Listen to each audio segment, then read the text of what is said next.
I'm going to do something deeply personal. I often overshare and might as well here. So we're going to call this Life of a Hermit. Because what it is, I want to give people the strength to cope with their life. I see too many people, they do have insecurities and people judge all the time. And I want to make certain things norms because there's many people who go through similar situations, but maybe they feel a bit weird, a bit different. I've always seen the world in a different way to most of those around me throughout life, especially when I was younger. It's just, I've always been different and I knew it. I never understood why I was different, but it's just, we are each who we are, It's not like you're trying to be anything other than yourself. So you're trying to be you in a world that's entirely different to you. That's what it is. But because other people outnumber you, you're the one that's different. So one thing I just want to show here before we even start all that is I just think it's important, I think, personally, is to show that people get assumptions of people based on the way they look. And that doesn't always tell the full story. So I wear my baseball cap. I like wearing it sometimes. So you've got a baseball cap version of me. You've got a non-baseball cap version of me. Let's try and straighten my hair up slightly. And you could have a glasses version of me. Now, I think with glasses, you're probably going to get the assumption that all of a sudden he's smart, he's intelligent. Was I not intelligent with a baseball cap? Was I not intelligent without the glasses?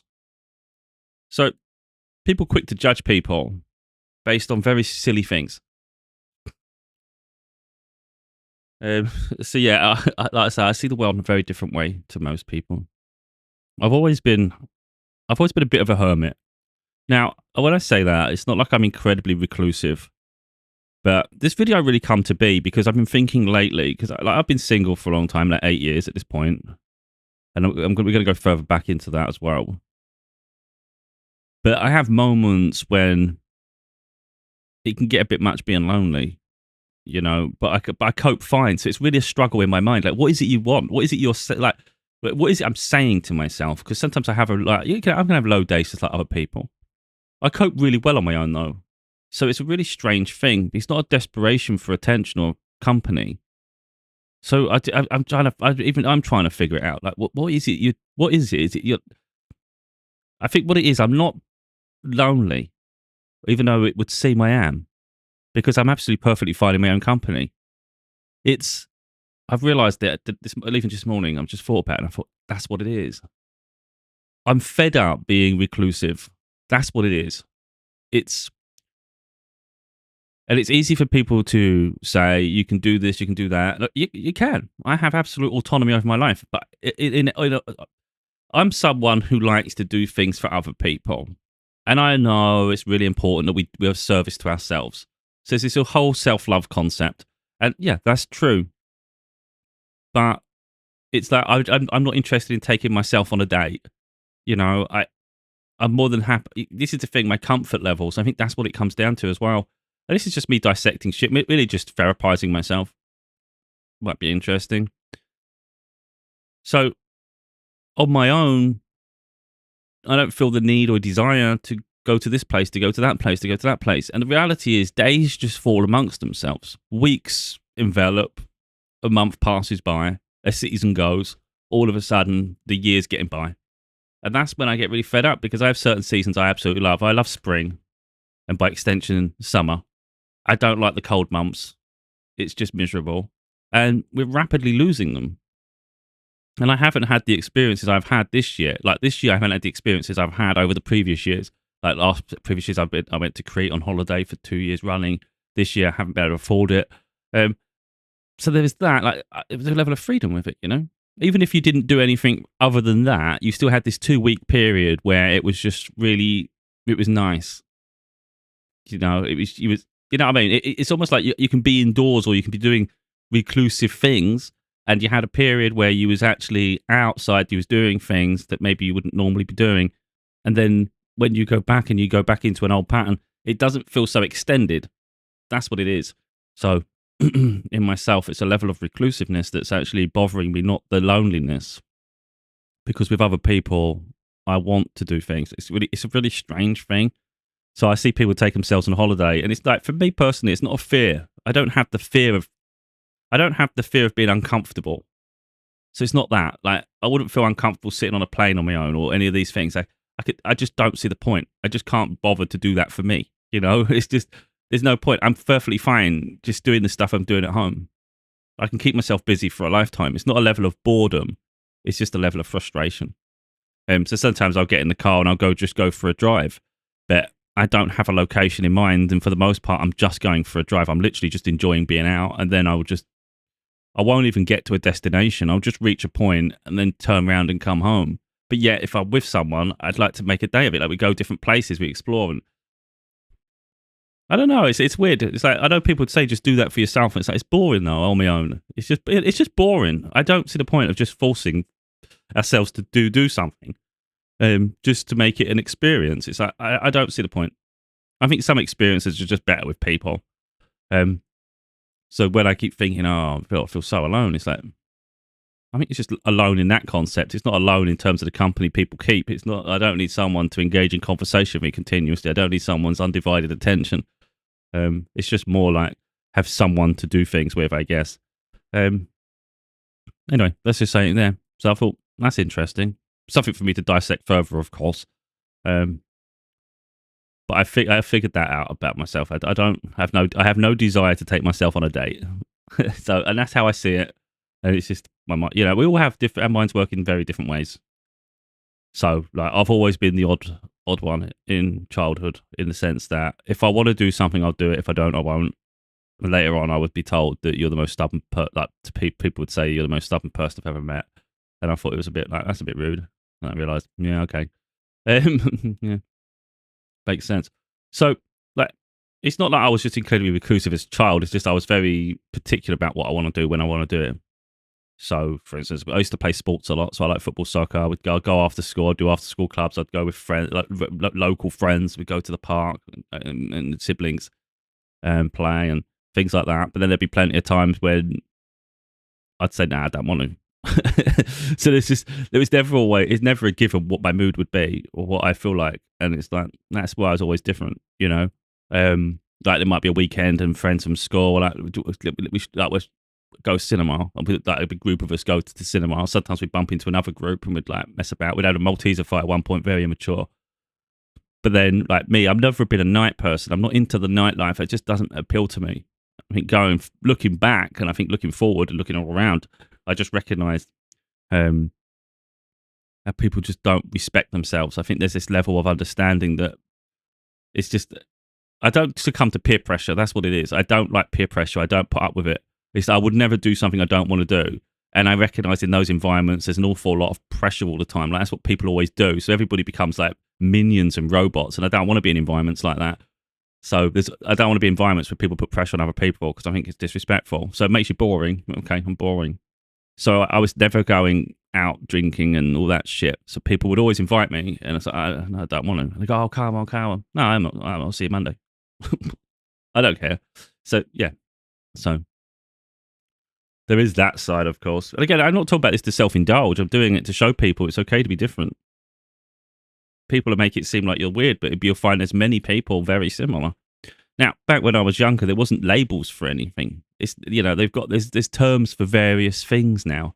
Even when you're attracted to people, there's different terms to that attraction now. I think it's sapiosexual. I think there's terms like that now, and I don't know if this is the exact definition of that one, but there's somewhere you only sort of like sexually attracted to someone through intellect. So if you don't have that connection, you're not necessarily, you can be attracted to them, but you'd never want to do anything. There's those terms now that didn't exist back then.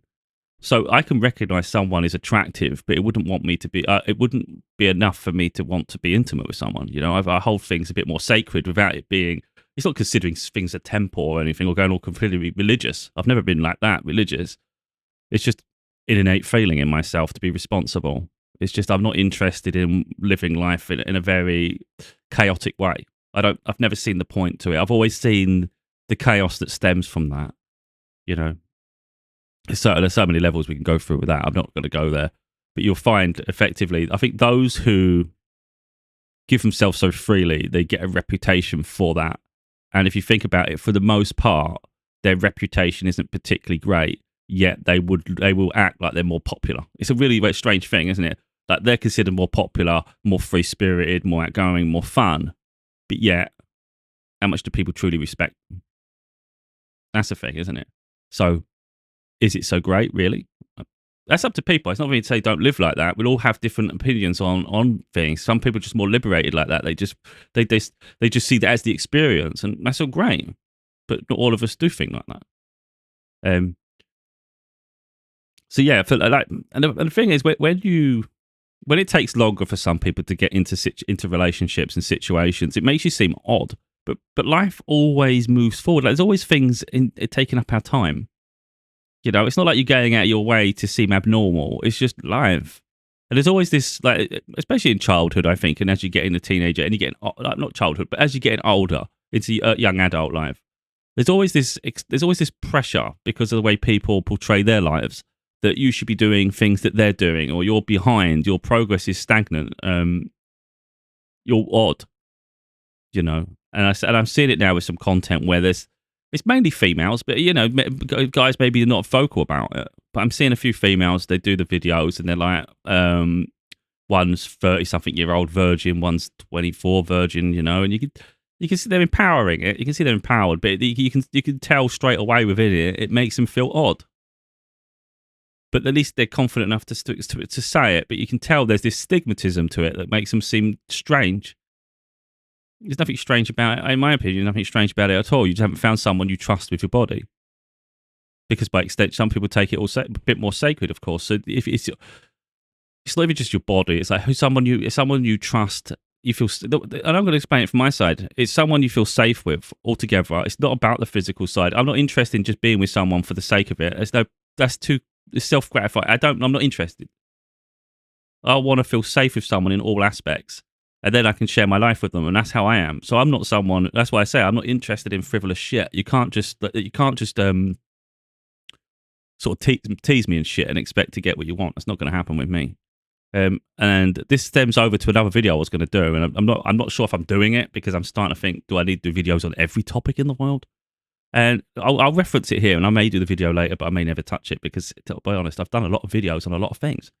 But one thing I'm fed up with is this toxic culture towards opposite genders. So women will say how bad guys are, you can't trust them, they're this and that, and this and that. And then guys will do the same thing saying that about women. And it's like, it's not a gender thing, is it? It's a personality trait. It's a way people hold themselves accountable in the way they live. It's nothing to do with the gender. You'll find, for instance, you could, going through the whole way through when we were going through my younger years, like the perception was that men had dirty minds and women didn't. And as you get older, women have become more liberated. They actually get more expressive. You're finding women in general, I'm not saying every woman, because again, this isn't a gender bias, is it? Just talking in general, I've noticed women are actually more filthy than men. That doesn't mean they ain't filthy men. That doesn't mean there's unfilthy women. In general, though, women are far more open about it, but yet they act like they're innocent. I find that really, really interesting. So they'll act like guys are far more dirty-minded. They don't stop thinking about certain things. Meanwhile, they're having like Ann Summers parties. They're having all sorts of dodgy sessions as together, you know, and talking about all sorts of things. And then you hear it in your everyday anyway. So women are not as innocent as they like to portray in general, and that's just a perception. I'm not saying it's a bad thing either. You know, I just think it's interesting that men get targeted as one way, and yet it happens the other way. In the same way we hear about men cheat, for instance, and there's always this thing, there's no man that wouldn't cheat, blah, blah, blah. I'm not here to validate anything, but I know who I am, and I've just expressed the fact that I don't jump from situations. I'm not built that way. Think of me more like a robot if you want, but it's not really. It's just I'm looking for someone I feel safe with, and that's all I'm looking for. So I'm not looking for a tally chart. I'm not looking for numbers. I'm more of a long-term thinker, which makes it a bit more pressurized, I guess, and I think it's just a bit too intense for some people, and I get it. Because if I really like someone, like, maybe I'm a bit too forward and direct, I might come on heavier than I mean to, but it's almost like I've been waiting for you for so long, and I see so much, but then of course that just ruins it. I always say that I'm not a great dater. I don't pretend to be. You know, I'm better in a long-term relationship. I'm not built for dating. I don't like it. I don't want to be anything other than myself, so I don't see the point of parading yourself like a peacock to try and impress someone. And then it's like, well, now will you like me enough to spend time with me? It's like, I don't like that shit. Rather get rid of all that and just get on with the relationship, you know. But that's, again, I'm just built different like that. So again, see people with insecurities and people that have been cheated on will naturally say that's fake, blah blah blah. It's just because that's their perception of people. So if they've had bad experiences with guys, they can just assume every guy's the same. And I was thinking, again, I'm probably going into it. I might as well just go into it in this video rather than do a separate one. You know, it's easy to say all guys are bad until you meet the right guy. Then you'll just say, oh, I just got lucky with this one. They're just different than everyone else. Oh, so there's one that is different, but no one else can be. See, that's what I'm saying. Open your eyes. It's not just guys and it's not just women. There's men that cheat and there's women that cheat. There's women that are loyal and there's men that are loyal. Effectively, it starts with holding ourselves accountable and like not just giving ourselves so freely to situations. Because in there, you find the people you can trust anyway. Think about it. If you go on a date and you sleep with them on a first date, for instance, I'm not saying what's right or wrong, but the point is, if you're giving yourself so freely, you haven't even tested their loyalty or how much they're prepared to wait for you. Like, if they're really there for you, they'll wait however long it takes. It might frustrate them. No one's saying they wouldn't be frustrated. But how much do they value your company and your space? So if you just do things so quickly, it's like they haven't even been tested on any level, you know. How much do they respect you? Now, nothing's guaranteed. You can't possibly guarantee things. You know, it may happen, it may not happen. But I think it's very dangerous to start stereotyping people and accusing strangers of this or that when you don't know. So I wanted to go on to this really because I'm transparent. When it comes to talking about intimacy and things, it's like, in all honesty, I do feel a bit awkward. I'll talk about it though, because I'll talk about anything. But in all honesty, I feel awkward. Not necessarily embarrassed. It's just, I think for me, and again, I was trying to dissect this before I did the video. I was trying to think, why do you feel awkward with it though? And it's more the fact that for me, physical intimacy is personal, it's private. I think certain parts of our life are private, and for me, that's incredibly private. So it's not something I would sit around a table with people, even people I know, and have a conversation about it. I'll do it here on camera because I think it might help people. You would never get me talking about that with people. So even if it's in a workplace and like you're around people who that's all that's on their mind, they talk about it all the time, and it's just not something I would join in with. So they can have an opinion of me one way or another, but that's not something I find in conversation a conversation piece. It's not something I find interesting to talk about amongst people. With a partner, absolutely. And I think that's the thing you see with people. Sometimes you see with people, you might think they're really, really reserved, but you realise maybe that you don't realise behind closed doors they're a bit more exciting and they're more expressive. But that's private, isn't it? That's the private. You don't need to show that side.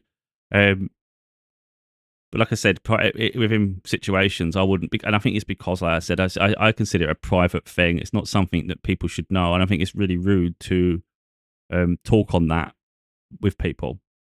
But again, it's that safe space.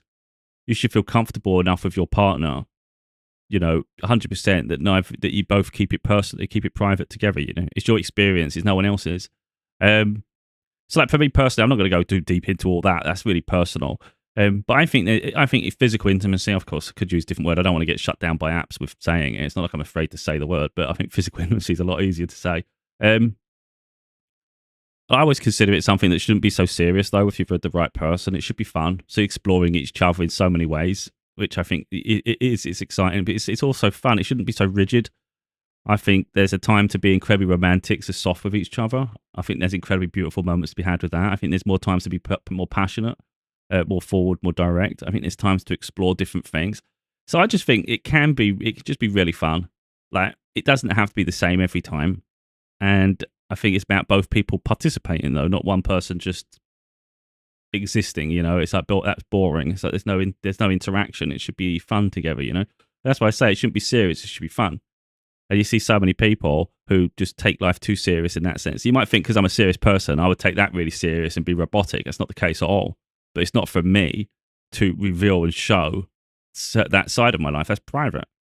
So, like, for instance, if I'm looking for a partner, I'm looking for someone who is resilient, because I talk about topics that are very, very they're confrontational sometimes, and even I think it gets a bit much. I don't. If there's a topic in the world, I'm not going to shy away from it. But I need someone that's. I don't need them to speak up like I do. I just need them to be comfortable with it. I can't have someone try to silence me, because I can understand, some of the things I talk about, it could be perceived as dangerous, but again, it's bigger than me. I don't care. So there is that side. I need someone that's resilient. But I'm also looking for someone who is exciting, like in intimate moments. I don't want someone that's just going to be boring, and it's like that side of my life is just like it doesn't exist. That's just boring, isn't it? I want someone that's similar to me like that. But again, you're not looking for a mirror of yourself. It's just there's certain sides, and I think, yeah. But it's that if you look at me, I'm not someone that rushes into that. So even though, of course, I would love to have those moments with someone, I'm looking for someone I feel safe with. And again, that could be criticised, that could be ridiculed, but it's like for each their own. Again, people just project. If someone just gives themselves away all the time and they're just like, they've got no respect for themselves, let alone someone else, they're just going to project the fact that like, I'm this way to validate their life. And like I said, I've always been different, so it doesn't make me uncomfortable with people's perception of me, because I know I'm different to the average person. So of course, to that, I'm going to seem weird. Makes sense, doesn't it? So yeah, like I didn't lose. I'll talk about it now because I see people like giving statistics and numbers and things, and I always thought people were just engaging in sex far too young. I didn't understand it. What was the rush? I know it's exciting as it is, but there's consequences to everything. It's like I was more interested in sports. I'm more a geek anyway, so I was like into my computer stuff and my sports. I didn't have time for all of that. Of course you might be attracted to someone, but not necessarily they're attracted to you. So there are those things along the way. But for the most part, my mind was always occupied on other things anyway. And then when I was working, I was always working like shift work and long hours. So it's becoming unsociable hours where you're going to meet people. And again, I'm not, you could argue it's dating apps nowadays, but when I was younger, it wasn't, I've always said it, I'm not a night person. I don't do pubs and clubs. I've been to them. I don't really like them that much. It's like, I'll do it on occasion, but it's like, this isn't my lifestyle. And if that's the only place you're going to meet people, it's like, well, I'm hardly going to meet anyone then, am I? Doesn't mean I haven't had interactions with people like before, but it just never materialized to anything. And it's like, that's a shame because the potential was there before I finally lost my virginity, So like if there were people I liked along the way, a very select few by mind, not like a handful of people, like very select people. And if something had happened with them, like a couple, I just think, I'm not, when I said I'm terrible at dating, there was one person I really liked and we worked together and I used to take him home all the time, because I just wanted to get home safe. It wasn't some underhanded reason I did it. I used to drive out my way to drive them home from work. I can't remember if I drove them to work. I think they got their own way to work. I can't remember. Or did I take them? I can't remember totally now. And one time, I'll just say, because this is where I am. I don't make the best decisions. It's just, again, the stubborn side of me. I'm just direct. So one time they asked me to come to, I think they were going to the pub or something. They go, do you want to come to the pub and meet my friends? I was like, nah, I'm all right. I didn't think anything of it. That's just me being me, And then I don't know if it was like a month later or something. They just started dating someone else, and they said, "You're so like this person." And it was later on I clocked it and thought, that was maybe the chance, because obviously they were looking. Maybe the qualities they saw in me, they saw in someone else, but maybe they were more open to their lifestyle. So anyway, I'm just making the point there. I was like, that's a bit of a shit. Yeah, that messed me up a bit, to be honest, because when you're a little more insecure when you're younger, I think, and we get more attached. We might get a bit clingy. So I'll admit, in that period, I think I sent them way too many text messages because my mind was like, I regret that. I don't have a lot of regrets in life. I think I didn't have that emotional development back then. It weren't me trying to be like unhinged in any way. I was just attracted to them, So anyway, I didn't get with my partner until I was like 26. I think it was 26. Yeah, 26. Which is, you'd argue that's quite late. You'd say, oh my God, like 26. Because you hear everybody else going, 15. You go, 15? You're still at school. Do you know what I mean? Like, what are you people doing with themselves? Do you know what I mean? They've got no self-control. I can understand 26 is quite late because, to be honest, I thought I'm never going to be with anyone here at this rate. You do get like that. It does feel like a lost cause because we all want the experiences, And you all want to have, like, for me, being a father was a big thing for me. So, of course, I think the idea that I'm single for the whole life is quite demoralizing for that, even just that on its own. But yeah, I recognise how late that is. But I think if anything, it just shows people that it can seem late, but anything can happen at any moment, And then we had our daughter the following year. She literally got my partner at the time, got pregnant, I think just within like a month or so. It was really quick. Now, you could say it's reckless. It wasn't reckless at all. It wasn't like we'd known each other at a job we did as well. So this was someone else. So weirdly enough, that one I liked. I talk about it now. The one I really got on well with when I was taking her home from work. In my mind, I was like, do you know when you've got like a list, you think this is the top one? Well, actually, the person I ended up with was my top one. So that was always at the back of my mind, for some reason, always in the back of my mind. So every time even when I was with this person and I'm helping them and stuff, it wasn't like that I was attracted to them, but it wasn't always like that was my favorite. Like I always missed this other one because we're in our own ways through work and all sorts. And then through social media, we've become a big thing. So we found each other on Facebook. So, and they said that they were looking for me too or something. So I thought, oh, well, that's mad. So we already knew each other. So this wasn't a case of you just met someone, you got in a relationship, and now you're pregnant in a month. It's more like we finally found each other. And I've been waiting 5 years. I think it's like 5 years at that point, since thing. And they're always in my mind for the 5 years. So, of course, if it... I'm not going to talk about the whole dating process of that. But we was being safe. And there was a conversation we had because she already had a child at that point. And, I had an awareness. I don't want a huge age gap between the two. I could see us being together forever. That's how I felt. And that wasn't just like a naivety. It was more like, you've been on my mind for 5 years. I haven't been with anyone. I'm not, so we decided that we would, okay, we could try. And I think it was only like, or maybe, this is why I think I'm I think I'm built to create babies.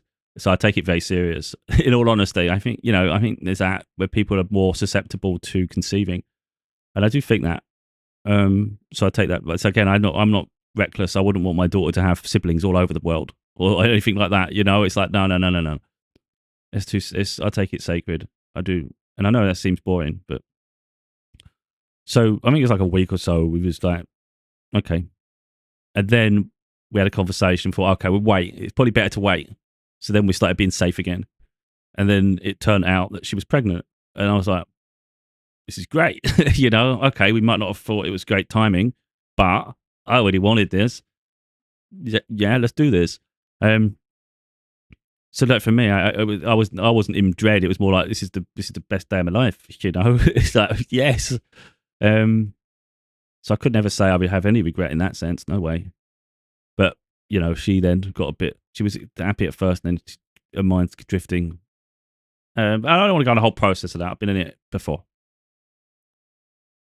But just realise, I think from the time you finish school at 16, it's took me 10 years to get into that situation. Now, me and my daughter's mother, we ended acrimoniously through family court, bitterness. We deep resentment towards each other now. I don't have any of those feelings anymore. She burnt that bridge a long time ago. I would say through family court, when she was making up a load of lies and accusations against me to get her way, I was tormented because I'm fighting for our daughter. At the same time, I don't want to hurt her. I've been protecting her whole relationship. She was my world. Like, I was doing everything for her. So to fight her wasn't natural to me at all. But it was when I saw the damage that was being done to our daughter. I think it took a while, though. It did take a while. I think it took about 6 months for me to finally snap. I kept witnessing our daughter suffering and crying because of the back and the constant stop-start that was being forced upon our connection, and the things that was being said to her behind closed doors from that side. I don't want to go deep into that. I've done it in my books, but a switch went in my head. Who am I fighting for here? At that point, it was like, everything is about my daughter now. And in all honesty, I'm transparent. I was torn up until that point. I was torn because I still loved her. So I was like, I don't want to hurt her. So even when I was talking to solicitors and things and my barristers, I was like, yeah, but I don't want to hurt her. I don't want to upset her. I don't want her to cry. And I was saying that a lot. So I was always like trying to be as fair as I can, but she was always being hard, you know? So this flip switch, and I just thought, if I have to bury her now, I'm going to bury her. It's game on. It's game on now. You're going to get the full you're going to get the full fire from me. And then I fought fire for fire. I went hell for leather after that. And we have had huge arguments since then. Some of which she does apparently cry. So she'll fight hell for leather back with me, but I'm quite resilient. Like I don't like it doesn't affect me when I'm at home. Like for instance, we can have huge arguments, and after I'll just get on with my day. You know, it doesn't. I'm someone that I can switch from situations really easy. I don't carry it, whereas other people I know they carry it for weeks, and it's like that's the difference. So don't come at me if you can't handle it. I gave you every chance to be peaceful and do this amicably. You chose to go this path. And in the end, I'm going to fight Hellstorm for my daughter, for sure. And because of that, and how the duration of it, there's no going back to having a civilized conversation from now. Because they forced me to be something I didn't want to be. I didn't want to be that person. I didn't want to have to do that to them. And witnessing how much our daughter suffered, I can't respect someone that's put her through that. So it's really sad, isn't it? I think that the image of that person changes, because had they not done that path and they chose a different course of action, they could have left and done it amicably. There'd have still been a lot of deep respect and love I have for them. Now I feel nothing. It's literally void. But that's quite sad, isn't it? Because if you go far enough back, you literally was the love of the life. But to get to that point, let's go back. So you're going from the age of 16 to 26. Of course, there's 10 years. 10 years of loneliness, I guess. But really, it's just finding yourself, just getting on with life. And our relationship ended in 2017, and we're now, 2025, so we're 8 years on, and I'm single. And I've been single the whole way through. So there is a similar circumstance, I would argue, in the sense there's someone I liked from 2021, but they're a different country. Things have really, it's really a mirror of, I kid you not, you couldn't make it up. I don't want to go too deep into their situation because it's personal to them. But they ended up in a situation where they've now had a child with someone else. I don't know if it's going well. It wasn't at one point. It's not for me to discuss that. But that's kind of like, it's weird how some things mirror the circumstance, isn't it? It's almost like, I'm not saying it's an opportunity with them, but it's weird how it's a similar echo of the other situation. Almost like, if let's say something did happen, let's say that's how the life went, because I don't know. You don't know who you end up in a relationship with in the end. Let's say it was that. It'd be interesting if it's like a do-over for the mess that happened in the previous one. But what I want to show there is I don't consider it abnormal at all to heal. You know, you could argue 8 years, that's crazy. Well, I don't see it as crazy at all. I had family call from 2017. So it's like really the whole situation happened in April, the end of April 2017. Court started we applied in June because we had to try and figure out where the hell they'd gone because they caused absolute havoc. July was when we had our very first court hearing, which then got deferred to September when it was supposed to be. There's a whole process of all that, of course. So anyway, the whole point is from 2017 to October, November 2018. But it's naive to think it all ends there. You know, there's still a lot of chaos ensuing after. So again, you could argue you broke up in 2017. Yeah, but it wasn't till the end of 2018 when we finally got a resolution to the chaos. And then you're going into 2019, trying to figure out how we're going to get on with this connection now, how the dynamic works between me and my daughter and the situation with her mother. Like, it's all chaotic as hell. So it's getting through all of that. Then 2020, we got COVID. So already we're 3 years in, really, and we've had family court, we've got COVID. So 8 years of that. So 3 years of the 8 years is, of course, that. And like I said, in 2021, there was a connection I thought was incredible. So that was 4 years, really, into my healing. And I thought, at that point, I'm ready. I've been healing. I actually had a date, weirdly enough, back in 2019, I think it was, 2019. And this person was really beautiful. They were really nice. They were a school teacher. And I thought, oh my God, like, you're really pretty. She was tall, but she's pretty. And really nice, easy, down to earth talk to. And I thought I was ready. So this is the thing, you're not always ready. And I think people put too much pressure on others to be living their life all the time. We all have unique experiences. So, like, again, this was only maybe 6 months after family court had finished, maybe 6 months to a year. It weren't long enough. And we was getting on great. And then it come to like personal things. And I said about I've got a daughter, and but then and then it just went downhill fast because I couldn't help it. I was so bitter towards her mother that frustration was coming out. But that's not date material, you don't. That's not really. That's not flirty. That's not exciting. And I think they recognised you're not ready. And I thought, and when I went home after, because I thought we got on well, but they did. I would have dated. I would have gone on another date.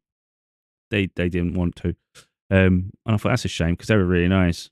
Like I don't come across really nice people in general often. Like it's a rare feeling for me to feel that way. That's what it is. So it's not a case of me feeling like, oh, I deserve them. It's like I don't meet people like this very often, So it's very few and far between.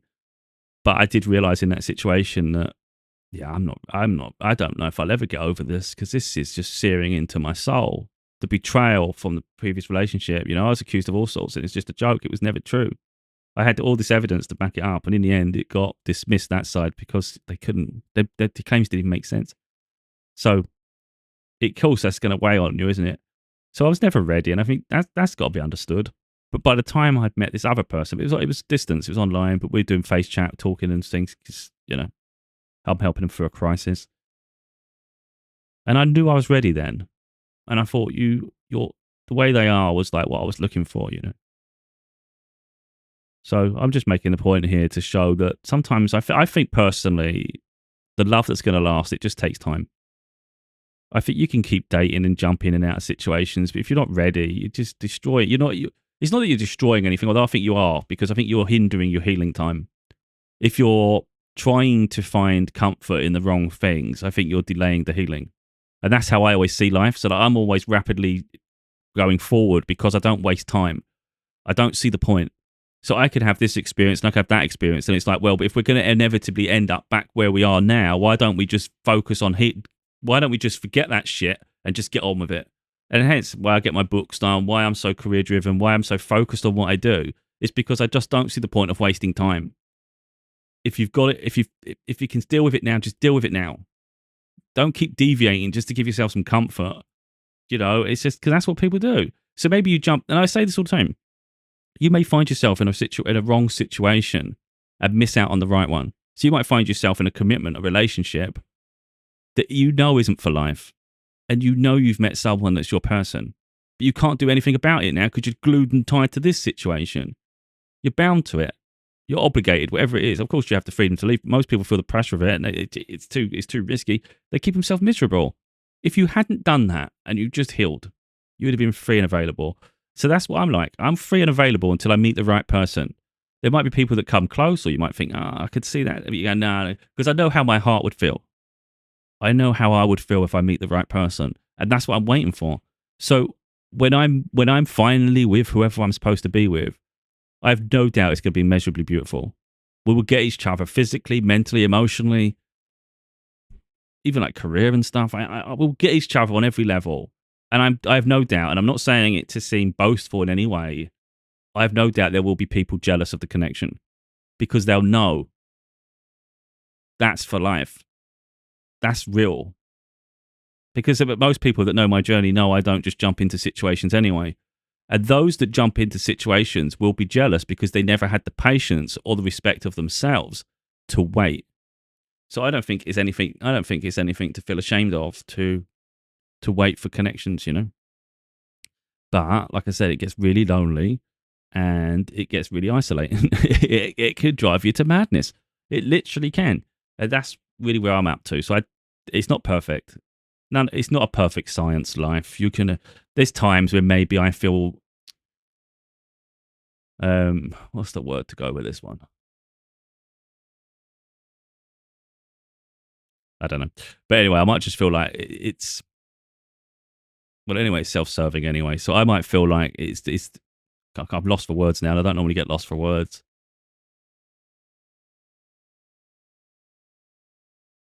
I'm lost with it. But anyway, I'm going to have to just go around it without saying a specific word.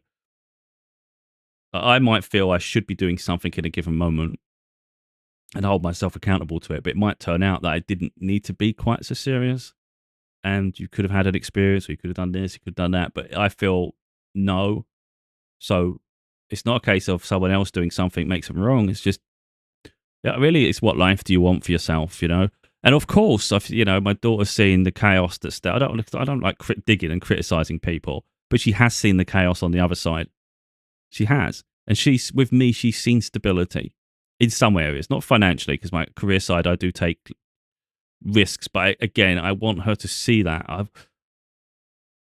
It's not like I'm intentionally trying to be a role model for her. It's just how I live, and I recognize it's the opposite to what she's being shown on her other side of life.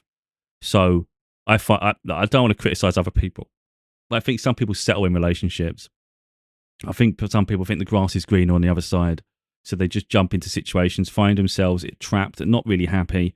It's not a loving relationship. It's not. There's no romance there. It's so many nuances to it. I'm not going to go into it. But my daughter recognizes it as well. And she recognizes some things are quite abnormal. Um, but yet with me, she sees someone who is valuing themselves, who is waiting for the right person, the right situation. And I want her to see that. I want her to just not. I want her to be herself and do whatever she feels she needs to do in life. But I think it's good to have, a positive role model who values themselves, has respect for themselves, and then you understand that you'll meet the right. You don't have to be impatient. You will meet the person when you're due to meet them. So she's 15 now, and she's in a relationship now, and that's going nice. And it's just yeah, it's been a lot. That was a while coming for her to have that. And then she sees with the career, yeah, I'd like to see her to see me more financially stable. Of course, I'd love to give her the world, but I think it's really important to show her that going after your dreams can take risks, but I think it's important you do it anyway. Just whatever you want to do in life, pursue it, because too many people, they live a life continually regretting. They will do whatever society expects. So maybe you stay in that job you hate because you perceive it as something that gives you stability, so it pays your bills. You're not happy today. You're going to be miserable in 10 years, in 20 years. You're just really frustrated, and life's passed you by. People just assume they're going to get to 80 and you get to enjoy life. Our bodies deteriorate, our mind deteriorates, and some people just don't make it. So you can't take tomorrow for granted, let alone a year, 10 years, however you see the future.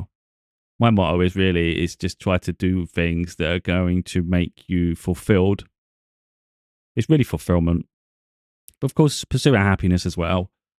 But, I do it on an annual basis. So what do I want to achieve this year? It's not always going to make me like happy and euphoric, but it might make me proud of a legacy. So I set milestones and goals every year. And if it means I'm going to be unstable financially for it, for the long term, it was worth it.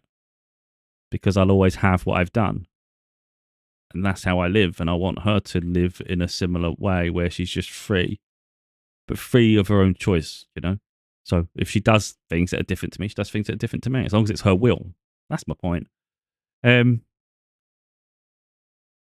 So yeah, I come to life. This is where I see the disparity in myself, and I realize when I say I'm unhappy, and I say it sometimes quite a lot. I'm not saying it for effect. I know what happiness is. And the reason I know what happiness is because sometimes I'm really happy. Like when I'm spending, I don't like putting the pressure on. So it's nothing about that. I don't put the pressure on her at all. But when I'm with my daughter, that's the pure version of me. I like that side. I like that me. It's more balanced. I'm more happy. We have chemistry because we're funny. We have little laughs. We have eternal jokes. It's just nice, And then when she goes, it's like your heart closes up, and you realize that there's no point dwelling anymore, because I used to dwell. We all do. We go through phases, of course, where you reminisce too much and it holds you back. So I realized there's no point holding on too tight to that feeling. I need to get on and fulfill other sides. So let's focus on career or all this other things, So you harden, and then it opens up again when you spend time together and you realize how miserable you were really leading up to it. And that's how I know where happiness is. So for me, my happiness is going to be like realistically when I have someone I can trust. So you feel safe with them. And when I say safe, it's like you just have an absolute trust of them. You can be intimate. Yeah, that's really what I want, and that's not going to just be anyone. So people might, the reality is I'm going to get rejected in life, and other people are going to get rejected too. People might approach me, and they might not like the fact that I say no, but I'm not someone that's looking for 10 people. It's not. I'm not doing. If I say no to someone, I'm not trying to be rude. I'm not trying to hurt someone's feelings. But if I say yes to that person, then I can't say yes to the person who I would want to say yes to. And that's how I feel. So it's not personal. It's just if I don't see it, then I don't see it. I've gone 8 years. I've gone 8 years now. I can do another 8. I'm not saying I'd be happy for 8 years. I'd be quite fed up in all honesty, but I've got this far. And like I say, I want people to see that I think investing in yourself is the best thing you can do. It means you're ready. You can have a mature relationship, which I think is incredibly beautiful. I think too many people, they're not. They're arguing all the time. They don't respect each other. They're competing with each other all the time. It's like, what sort of love is that? What sort of love is that? That's not love. No, that's just attaching to people to validate their life, really, or have someone who they can just boss around. No, no, no. I want an equal. I want someone that can challenge me at times, but overall, it's just a respect that exists between each other. Yeah. So there's a little naivety, I guess, as well. So anyway, so for as serious as I can be and as stoic as I can be, I have a lot of love to give to the right person. To everybody else, I set very firm boundaries. So I can be like a rock to most people, but the right person would get everything. And like I said, I just wanted to show people really that I don't think it's particularly weird to invest in ourselves in anticipation for building and living a beautiful life. I think in the end, it's well deserved. And I think people's opinions on it irrelevant, because I see people and I look. You might say, how the hell do you know so much about relationships when you've had one relationship? Believe me, I've seen people coming in and out of relationships. I've seen so much toxicity in my lifetime. I've seen people settle all the time, and I always look and think, why are you settling? And it's all because of an insecurity or something within them. They'll hide behind it. They make excuses, and then within a month or 2 months, 6 months, it broke up. It's animosity. And it's like, I saw that at the beginning. You can see a dynamic, you can see when people are jumping into situations they haven't healed. You can see where they're not investing in themselves. I see it all the time now. I saw a post and I couldn't even bother comment. So one woman said, if I can be with someone wealthy, why would I want to work? Why would I want to earn money myself? And I just thought, I could comment, but I can't be asked. Because it's about your life, not theirs. It's about uplifting yourself. Give yourself something to be proud of. Be formidable yourself. Don't rely on someone else to make you who you are. Effectively, they don't even realize they just become a possession of that person. That person thinks they're leeching off the other person. The wealthy person just sees you as an investment. They just see you as their pet. You won't have as much freedom as you think you have. You're always going to be chained and bound to them because you think material things matter more. That they think they're winning by being lazy.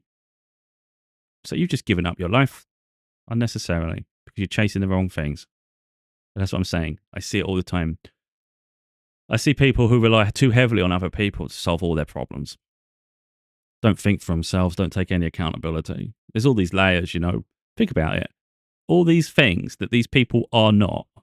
If you heal yourself and you add that string to your bow, how resilient can you be? Think how strong and powerful you are as an individual. You can literally take on the entire world. That's what I've been doing.